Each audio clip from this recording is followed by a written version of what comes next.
कहानी का नाम है गुलाब कावली। एक काल्पनिक विशेष स्वर्णिम पुष्प है जो कि पूर्णिमा के दिन देवलोक की स्वर्णिम झील में पूर्ण तथा खिलता है। यह बहुत ही सुंदर और सुगंधित होता है। इंद्रदेव की पुत्री गुलाब कावली के पुष्पों से जगदम्बा को अलंकृत करती है।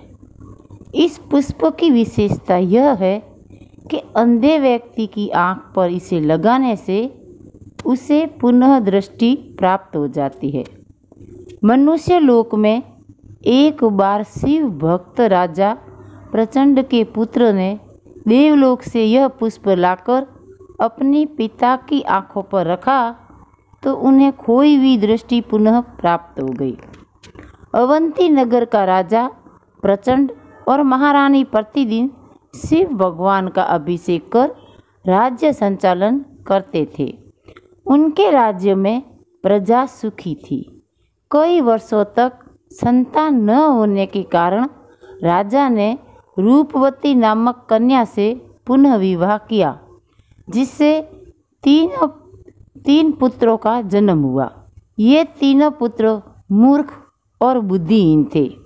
प्रथम रानी संतान प्राप्ति के लिए शिव आराधना में ही व्यस्त रहने लगी।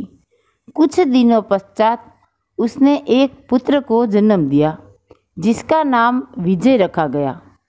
दूसरी रानी को ईर्ष्या होने लगी, क्योंकि प्रथम रानी के पुत्र विजय के कारण उसके लड़कों को राज्य अधिकारी प्राप्त की संभावना नहीं रहेगी। इसलिए दूसरी रानी ने अपने भाई वक्रकेतु के साथ मिलकर एक योजना बनाई। उसने ज्योतिषियों के द्वारा राजा को बहकाया कि विजय को राज्य से बाहर छोड़ दिया जाए।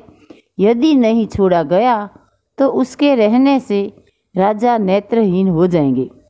राजा को इच्छा न होते हुए भी बच्चे को जंगल में छोड़ना स्वीकार किया, लेकिन वक्रकेतु और उसकी बहन ने सैनिकों को जंगल में बच्चे को मारने के लिए कहा। सिपाहियों ने जंगल में विजय को मारने के लिए तलवार निकाली तो तलवार पुष्पहार बन गई। पैरों से कुचलकर मारना चाहा तो पैर शक्तिहीन हो गए। अंत में शिवजी ने एक मुनि के रूप में आकर विजय को एक गरुड़िए के हाथ में सौंप दिया व उसकी पालना करने का आदेश दिया। दिन प्रतिदिन विजय बुद्धिमान एवं चतुर होने लगा एवं सर्व विद्याओं में निपुण हो गया। उधर राजभवन में वक्रकेतु ने योजना बनाई कि किसी भी तरह राजा को अंधा बनाकर स्वयं राज्य करे। इस योजना को क्रियान्वित करने के लिए उसने राजा को शिकार करने के लिए जंगल में जाते समय दूध में एक तरह की दवा मिलाकर पिला दी। धीरे धीरे राजा की दृष्टि कम होती गई और ठीक उसी समय जब वह पूरा अंधा होने वाला था, उसके सामने विजय दिखाई दिया। इसके तुरंत बाद ही राजा अंधा हो गया। राजा ने विजय को पहचान लिया कि यही उसका बेटा है। विजय को भी माँ द्वारा संपूर्ण रहस्य मालूम हुआ। एक बार विजय अपने माता पिता से मिलने जब छिपकर महल में पहुंचा तो वही उसे मालूम हुआ कि देवलोक से गुलाब कावली पुष्प लाकर पिता की आंखों पर रखने से उन्हें पुनः दृष्टि प्राप्त हो सकती है। विजय ने गुलाब कावली पुष्प लाने के लिए प्रस्थान किया। रास्ते में एक शहर में युक्तिमती नामक एक युवती रहती थी। वो बहुत लोगों को जुए के खेल में हराकर अपने पास बंदी बनाकर रखती थी। शर्त यह थी कि जो उसे हराएगा युक्तिमती उसी से शादी करेगी। वास्तव में वह अपनी युक्ति से ही खेल में जीत पाती थी। इस खेल के बीच में एक बिल्ली के सिर पर दीपक रख उसके आगे चूहा छोड़ा जाता है, जिसे पकड़ने के प्रयास में बिल्ली दौड़ती थी तो दीपक नीचे गिर जाता था एवं अंधेरा हो जाता था। अंधेरे में वह युवती खेल को अपने पक्ष में कर सभी को हराती थी। विजय ने युक्ति मुक्ति की।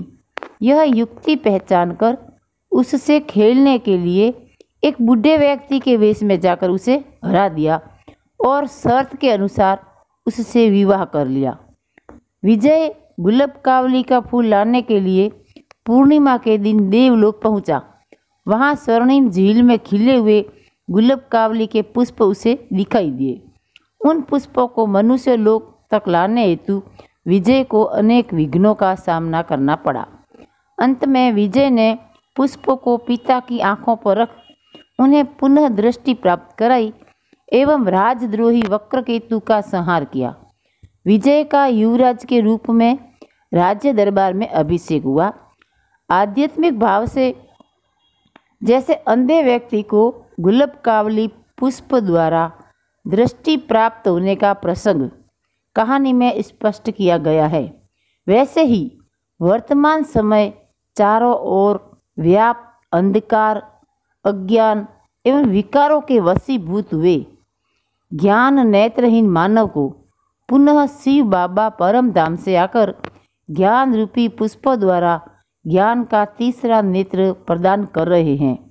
जैसे राजकुमार को गुलाबकावली पुष्प लाने के लिए अनेक विघ्नों का सामना करना पड़ा, वैसे ही आत्माएं जब ज्ञान मार्ग पर चलती है तो 5 विकारों रूपी माया बिल्ली अनेक प्रकार के विघ्न डालती है तथा संपूर्ण ज्ञानी और योगी बनने नहीं देती, परंतु निर्भयता पूर्व विघ्नों का सामना कर एक शिव बाबा पर दृढ़ निश्चय रख आगे बढ़ने वाले स्वतः ही ज्ञान नेत्र प्राप्त कर अन्य आत्माओं को भी नेत्र प्रदान करते हैं।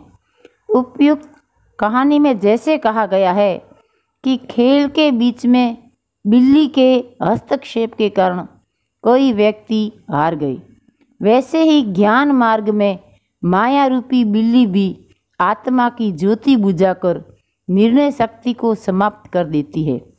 माया के प्रभाव को समझकर विजयी बनने वाले ही बुद्धिमान, ज्ञानी और योगी आत्माएं हैं।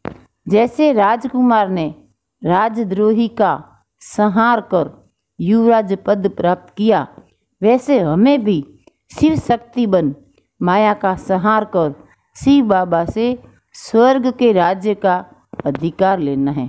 आपको कहानी कैसी लगी कमेंट करना, लाइक करना और सब्सक्राइब जरूर करना।